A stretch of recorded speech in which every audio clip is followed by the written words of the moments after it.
chers amis téléspectateurs. Très heureux de vous retrouver après cet été pour une nouvelle année de Terre de Mission, l'émission religieuse de TV Liberté.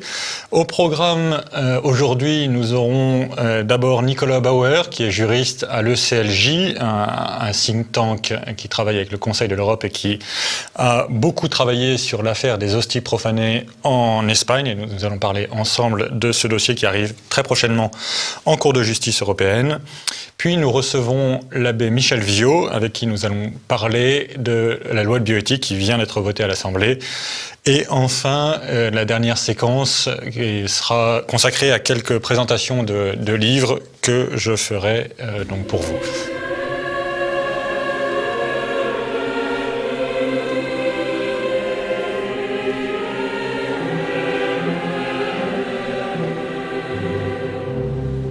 Eh bien donc nous retournons sur le plateau de Terre de Mission pour notre première séquence sur l'Église universelle. Nous recevons aujourd'hui Nicolas Bauer de l'ECLJ. Bonjour Nicolas.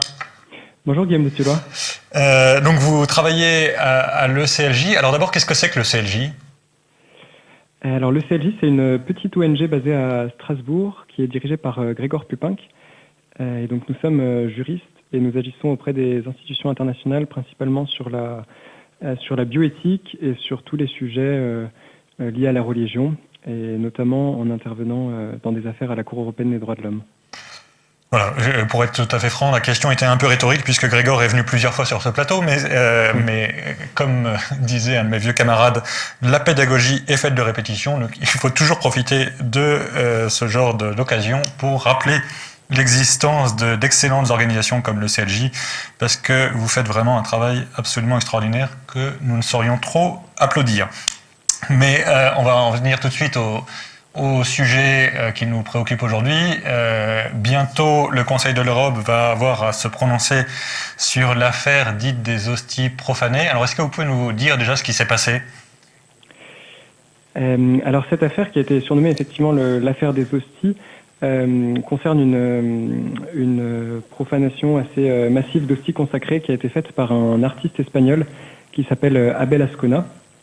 Et donc, il a fait une exposition en 2015-2016 à Pampelune, dans la plus grande salle d'exposition de Pampelune, où il a exposé des hosties consacrées et des photos prises avec des hosties consacrées.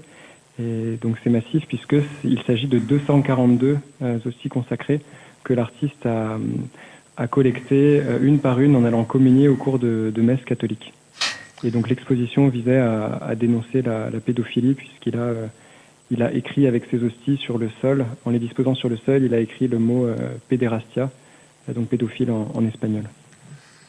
Oui, il y a plein de choses qui sont quand même ahurissantes dans cette histoire. D'abord, le lien entre Église et pédophilie qui est assez insupportable. Mais, pédomanie, j'avoue que j'aime pas trop l'expression pédophilie, mais peu importe. Donc il y a ce lien qui est fait systématiquement par beaucoup de bien-pensants qui est assez insupportable.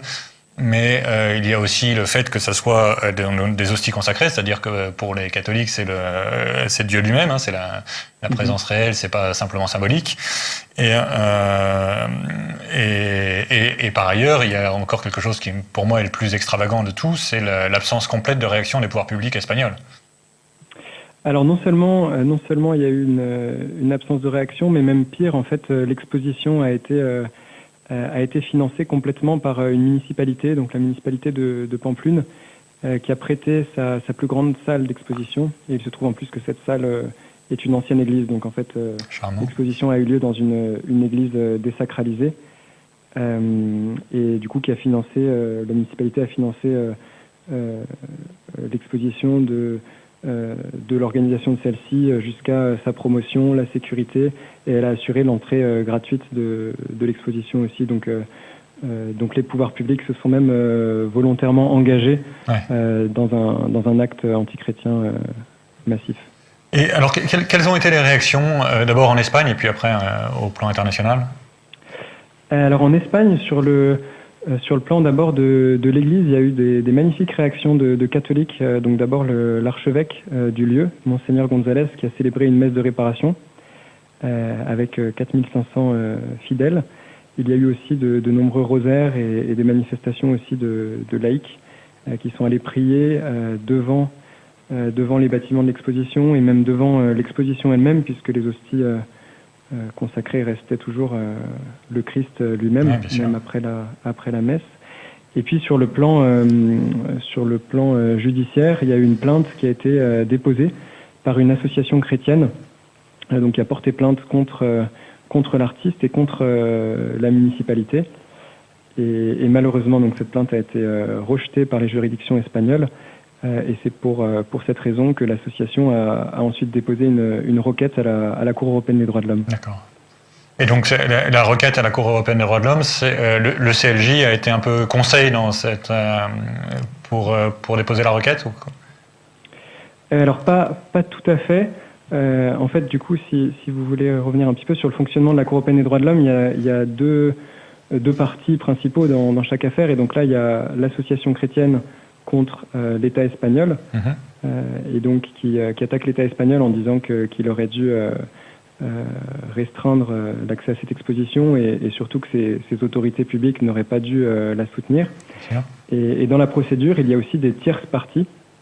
Et donc dans cette affaire, il y a 8 tierces parties qui interviennent en tant qu'experts pour donner une opinion sur l'affaire.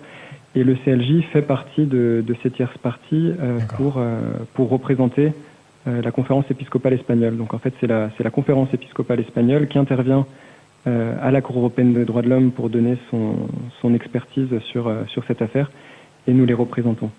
Et il y a aussi 7 aux autres tierces parties, dont le gouvernement de Pologne qui intervient aussi,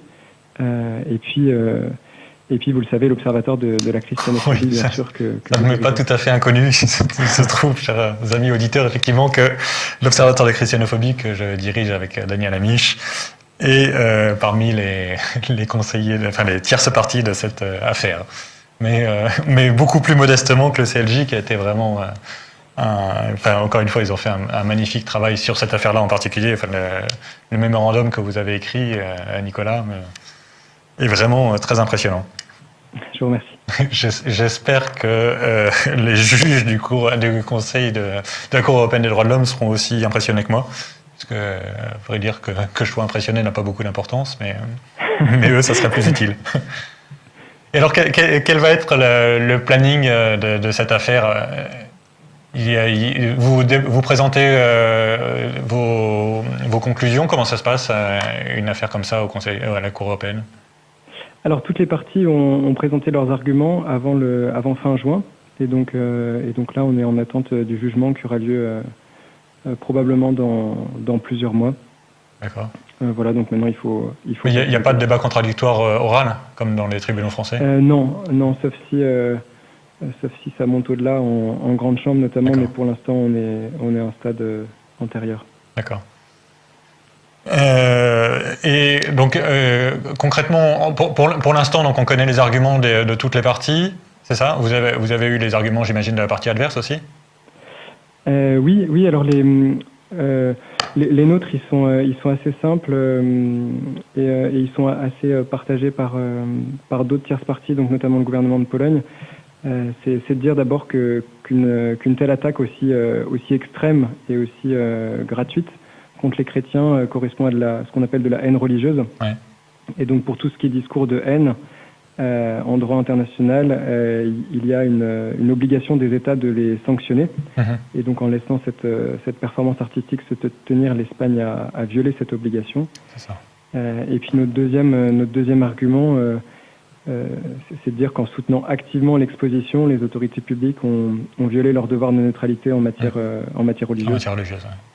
Voilà. Et ce devoir, c'est pas nous qui l'inventons, mais il est clairement développé dans la jurisprudence. Ouais. Et les arguments de l'État espagnol, sont de quelle nature? C'est la liberté d'expression, j'imagine. Dit que l'exposition artistique fait partie de la liberté d'expression. Oui, c'est ça. Ensuite, ils se sont assez peu étendus, je crois, sur la question du soutien actif par la municipalité. Mais vous le savez, en ce moment, en Espagne, le contexte est quand même assez... un peu tendu. Assez défavorable contre les chrétiens, puisque le gouvernement... donc c'est pas le gouvernement qui était en place pendant l'exposition, mais le gouvernement qui a dû présenté ses observations à la Cour européenne des droits de l'homme et issu d'une coalition socialiste et communiste et qui multiplie un petit peu les provocations les attaques contre les chrétiens en démolissant des croix, en changeant des noms de rues, en arrêtant l'enseignement catholique à l'école aussi.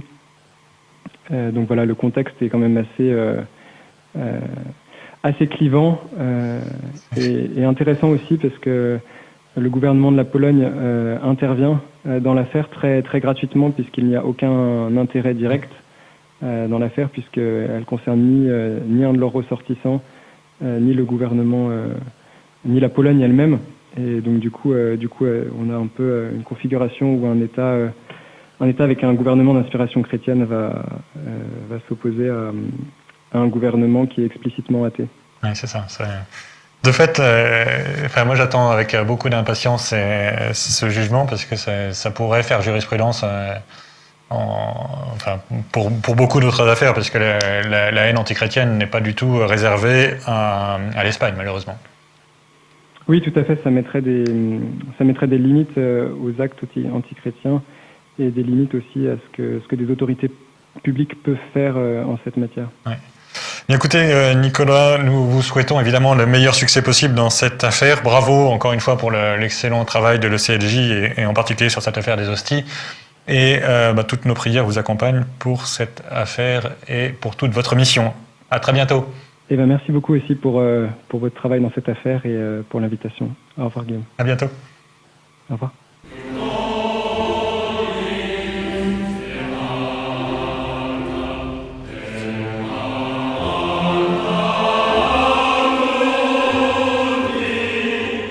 Bien, nous revenons sur le plateau de Terre de Mission et je reçois avec grand plaisir l'abbé Michel Viaud. Bonjour monsieur l'abbé. Bonjour. Vous êtes familier de ce plateau, mais je rappelle pour les auditeurs qui vous découvriraient que vous êtes prêtre diocésain à Paris et que vous commentez régulièrement l'actualité. Moi, je vous ai connu quand vous étiez encore pasteur protestant. Vous aviez été un des rares luthériens à commémorer avec nous la terreur en 1993.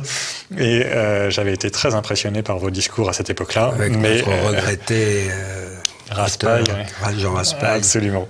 Et donc, j'ai suivi votre évolution jusqu'à l'entrée dans la pleine communion de la Sainte Église catholique romaine. Et donc, bref, vous êtes ici, notamment parce que vous avez un regard très original dans le clergé français sur la politique.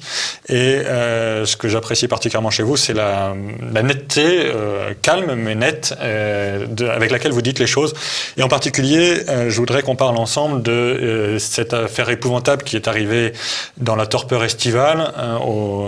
Les députés ont voté en catimini. Ils disent que non, mais enfin c'est quand même en catimini. Le 31 juillet, dans la nuit du 31 juillet au 1er août, une loi dite de bioéthique, mais qui n'est ni bio ni éthique, et qui contient un certain nombre de dispositions absolument épouvantables. Alors, peut-être que vous pouvez d'abord parler du fond de cette loi, et puis on parlera après de comment réagir. Moi, je pense que vous avez raison de parler de catimini, parce que pour ce qui concerne la première journée, il y avait quand même une soirée organisée chez le Premier ministre avec les députés de la majorité. Quand on connaît les emplois du temps des uns et des autres, ce sont des choses qui sont prévues. Évidemment. Et franchement, sur un sujet aussi grave, avoir une soirée où forcément on va aller boire le champagne et puis comme de toute façon les jeux sont faits, voilà. Mais en tout cas, ça montre un mépris pour le débat parlementaire qui sonne le glas au fond du système. Ouais. Alors, c'est pas moi qui vais pleurer le système, vous savez que je ne l'aime pas, mais que, comme prêtre catholique, je respecte les pouvoirs constitués, évidemment, bien entendu, et que je ne veux pas prêcher la révolution. Et que, dans ce régime, comme dans d'autres d'ailleurs, je tiens au débat parlementaire. Je pense Comme on en avait d'ailleurs sous notre ancien régime. On avait des débats qui n'étaient pas parlementaires, on en parler. Oui, il y avait des délégués, il y avait notamment les États généraux. C'est quand même en 1302 Philippe Quetelbel qui a pour la première fois à Notre-Dame, à Notre-Dame, qui n'avait pas encore brûlé. Mais enfin, c'est toute une autre affaire, cela. Mais on va peut-être y revenir avec les chimères. C'est vrai que c'est un peu les gargouilles. Qui sont sur la cathédrale et qui maintenant vont être dans les laboratoires de la Ve République. Mais enfin, ça, c'est tout aussi une évolution. Bon, toujours est-il qu'il y a eu ce débat avec très peu de gens, et puis ce vote dans la nuit avec, tout d'un coup, et c'est là-dessus que je voudrais commencer, tout de même, cet amendement socialiste, disant qu'il pouvait y avoir une interruption médicale de grossesse à 9 mois, et en ajoutant s'il y avait un péril psychosociologique, une détresse psychosociale, culturelle, de la mère. Bon, une notion extrêmement floue. Alors on sait très bien que de toute façon, l'interruption médicale de grossesse, il n'y a pas de délai pour ça. Mais en général, ça ne se pratiquait que si la vie de la mère était en danger, ou que si on découvrait chez l'enfant qu'il n'avait pas de bras et pas de mains, des choses extrêmement graves ou des maladies congénitales incurables. Bon, ce qui était déjà très grave, parce que c'était déjà très grave. Bon, mais là, si je commence par là parce que c'est quand même, ça éclaire tout le reste. À partir du moment où on propose un amendement qui n'est ni plus ni moins que l'autorisation d'assassiner un bébé de 9 mois, ça en dit long sur la mentalité de ceux qui le proposent. Bien sûr. Et pire, de ceux qui le votent, n'est-ce pas ? Parce qu'il y a quand même 2 temps. Bon, et alors ça pose déjà, voyez-vous, une question sur les députés qui font cela, et ça fait ressortir quelque chose qui déjà a été ressorti lors du moment de l'affaire des Gilets jaunes, mais qui a été noyé dans toutes sortes de choses, mais il y avait quand même une question importante, et à laquelle on n'a pas répondu, c'est sur la représentation du peuple. Comment est-ce que le peuple est représenté aujourd'hui dans ce qu'on appelle une république ? Là, il est très clair qu'aucun électeur, peut-être quelques dingos du planning familial, mais aucun électeur quasiment n'a voté pour un député en lui donnant le mandat de faire cette loi absurde. Absolument. Alors, justement, ils vont vous répondre, et c'est pour ça que je dis qu'il y a un malentendu qui dure quand même depuis plus de 2 siècles, que le député ne représente pas ses mandants, mais qu'il représente le peuple français. Et ça vient d'un discours de Sieyès, prononcé en septembre 1789, quand les États généraux s'étaient autoproclamés Assemblée nationale. Et donc, ils vont devenir le peuple, et c'est pour ça que M. Mélenchon, pour une fois je serais d'accord avec lui, avait tout à fait été dans la ligne de Sieyès quand il disait « Ma personne est sacrée, ne me touchez pas, je suis la République ». Il est le peuple, vous comprenez ? C'est ça. Voilà. C'est ça. Hein ? Donc, je crois qu'il fallait commencer par cela, parce que au fond, cela nous montre que la norme de la loi va comporter, je dirais, des choses qui relèvent de la justice pénale criminelle. C'est-à-dire l'infanticide. Absolument. L'infanticide devient légal. Alors à partir du moment où l'infanticide devient légal, tout est possible. Absolument. Et on débouche alors sur les détails de cette loi qui finalement aboutissent à une marchandisation du corps humain. Et puis aussi donne à l'homme des espèces de pouvoirs de démiurge de Dieu, puisqu'on on envisage pour des recherches, par exemple, de choses abominables, d'avoir des bébés médicaments. C'est ça, C'est-à-dire que sciemment, s'il y a un premier embryon qui est malade, pour être sûr de pouvoir le réparer comme une pièce de mécano avec disons, des éléments compatibles avec son corps, on va réimplanter un 2e embryon qui servira de médicament. Une pièce de rechange, en quelque sorte. Une pièce de rechange. Bon. Et puis pour faire des recherches, on va mélanger donc de l'ADN humain avec de l'ADN de rat, de cochon, de souris. Ce qu'on appelle les chimères. Ce sont les fameuses chimères. Alors, je fais allusion à la cathédrale Notre-Dame de Paris. Je rassure nos amis catholiques, il n'y en a pas dedans, mais c'était les architectes qui présentaient des gargouilles. Des gargouilles, voilà. Alors, bon, ces êtres monstrueux, c'est vrai que, remarquez, il y en a eu dans l'humanité, finalement, sans qu'on les fabrique en laboratoire. Alors, c'est peut-être pour ça que maintenant on court après l'actualité, comme on court après le métro, et que l'on veut nous fabriquer peut-être des chimères, qui sait, mais alors à quelle fin, voyez-vous? Oui, et là, il y a une espèce de folie, qui est tout de même inquiétante. Oui, ça peut le dire. Voilà, et alors de contrôle aussi sur l'être humain, alors qui nous laisse présager aussi peut-être disons des crises terribles. Avant, on avait recours aux guerres ou aux crises économiques comme celle de 29. Les guerres, c'est dangereux parce qu'on sait comment elles peuvent commencer, mais on ne sait pas trop comment elles peuvent finir, compte tenu de l'arme atomique. Et alors, il est fait allusion d'ailleurs dans un article, un très bon article dans François. D'ailleurs, je conseillerais à ceux qui nous écoutent, qui sont catholiques, de s'abonner à François plutôt qu'à d'autres journaux prétendument chrétiens. Je vois pas de qui vous voulez parler. Écoutez, je pense que ça arrive de François, on a dit beaucoup plus que la Croix, par exemple, dont on aurait attendu, disons, quelque chose de plus corsé, de plus net, sur tout ce détail qui est donné dans François, justement sur cette espèce de folie, et qui cite en exemple celui qui fut le conseiller d'Obama, qui est un Malthusien. Son nom, je l'ai pas à l'esprit en ce moment, mais en tout cas, c'est à lui qu'on l'on doit, dans plusieurs États, cette espèce de flou que je n'ose même pas qualifier d'artistique sur l'avortement.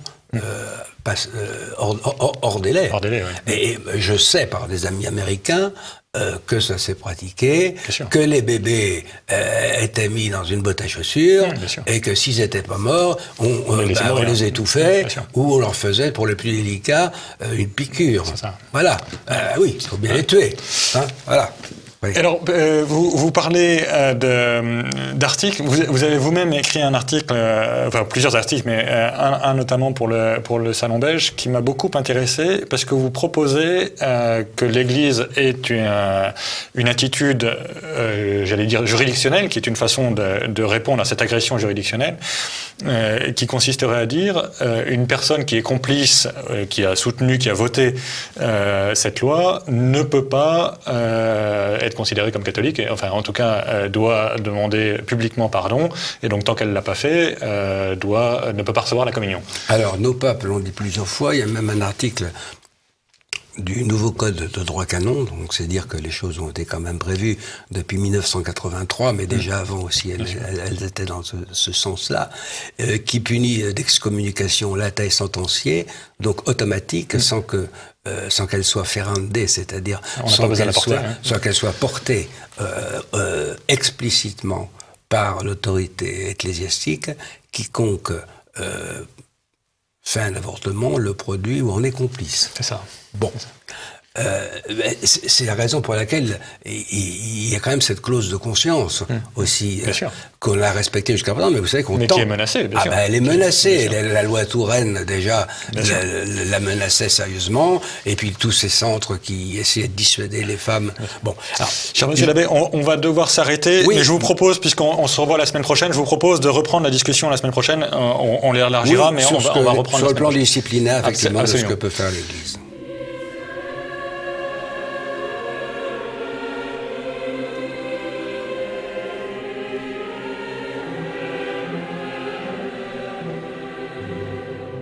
Et nous revenons sur le plateau de TV Liberté pour quelques présentations de livres que je vous conseille de lire dans les prochains mois. Le premier que je voudrais vous proposer est de Monseigneur Valentin, qui est tout nouvel évêque auxiliaire de Versailles, qui a écrit peu de temps après l'incendie de Notre-Dame de Paris, « Rebâtir ou laisser tomber » aux éditions de l'Emmanuel. C'est un petit livre qui, donc évidemment, part de l'effondrement de la flèche de Notre-Dame et fait une analogie avec la situation qui n'est pas brillante de l'Église et de l'Église en tant que réalité spirituelle.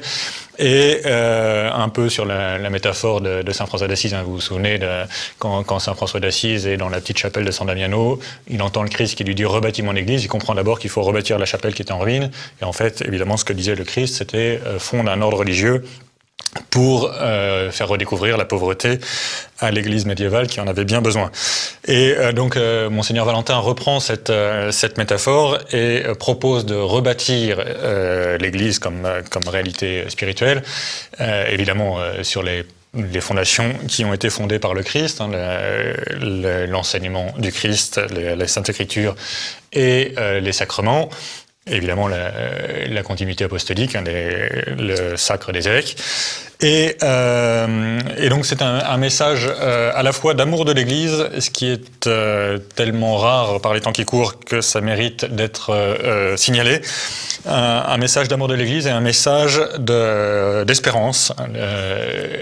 La ruine n'est pas inéluctable. On a connu d'autres périodes de très mauvaise situation pour l'Église et à chaque fois, des saints ont restauré. Donc voilà l'appel de Monseigneur Valentin, donc le tout nouvel évêque auxiliaire de Versailles.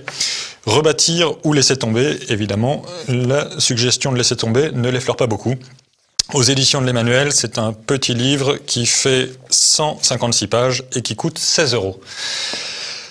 Dans un tout autre style, je vous propose également un livre, alors le Normand que je suis ne peut qu'y être sensible, c'est sur le Mont Saint-Michel.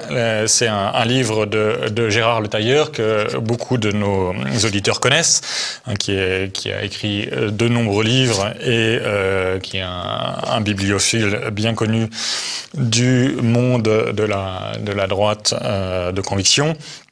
Et Gérard Le Tailleur vient d'écrire aux éditions Via Romana un livre qui s'intitule « Si le Mont Saint-Michel m'était compté ». Donc c'est un magnifique livre sur toutes sortes d'anecdotes, évidemment pour la plupart historiques et pour certaines légendaires, qui entourent cette magnifique réalisation architecturale qu'est le Mont Saint-Michel. Vous savez que c'est un des monuments les plus visités de France et c'est tout à fait légitime puisque c'est une prouesse architecturale. Et accessoirement, j'espère que je ne choquerai pas nos éditeurs anglais en disant ça, c'est la seule partie du royaume au nord de la Loire qui ne soit jamais passée sous tutelle anglaise. Et donc, il faut remercier Saint-Michel d'avoir protégé son abbaye. En tout cas, plus sérieusement, très joli livre, très bien édité, avec de magnifiques illustrations. Très joli livre en hommage au Mont Saint-Michel, évidemment en hommage à Saint-Michel, qui est aussi, comme vous savez, protecteur du royaume de France. Et voilà, donc Gérard Le Tailleur, Via Romana, Si le Mont Saint-Michel m'était compté, c'est un livre qui fait 167 pages et qui coûte 19 €. Et enfin, je vous propose un nouveau roman de Michael O'Brien. Je ne sais pas si vous vous en souvenez, mais j'ai déjà parlé à plusieurs reprises de ce romancier canadien qui est un homme qui est doué pour beaucoup d'art, qui est sculpteur aussi, je crois, et qui publie avec une régularité de métronome des romans d'une grande densité spirituelle et qui sont très agréables à lire. Alors, il écrit en anglais et c'est traduit en français aux éditions Salvator. Là, le dernier dont je voulais vous parler s'intitule « Étranger et de passage ».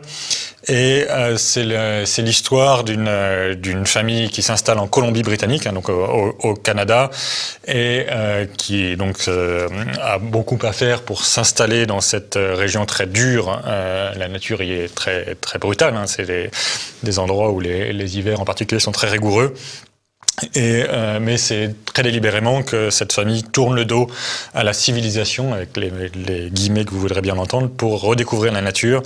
Et évidemment, autour de cette épopée, il y a beaucoup de description de profondeur humaine et spirituelle, comme souvent dans les romans de Michael O'Brien, que je ne saurais trop vous conseiller celui-ci en particulier, mais pas du tout celui-ci seul. Hein. Il y en a beaucoup qui sont très puissants. Donc, Étranger et de passage, Michael O'Brien, c'est aux éditions Salvator. Cela fait 559 pages et cela coûte 23 €. Voilà 3 ouvrages de style très très différents les uns des autres, mais qui pourront intéresser les auditeurs de Terre de Mission. Tous ont quelque chose à nous dire de la transmission, de la tradition de notre civilisation chrétienne, et de redécouvrir une anthropologie saine, et puis tout ce que nous avons reçu de nos ancêtres. D'abord une terre en bon état et des principes de tradition, des valeurs, comme on dit maintenant, qui sont fondamentaux pour bâtir une société. Voilà, je m'arrête ici, et donc c'est d'ici que s'arrête également notre émission pour aujourd'hui. Nous nous retrouvons la semaine prochaine, et d'ici là, que Dieu nous garde.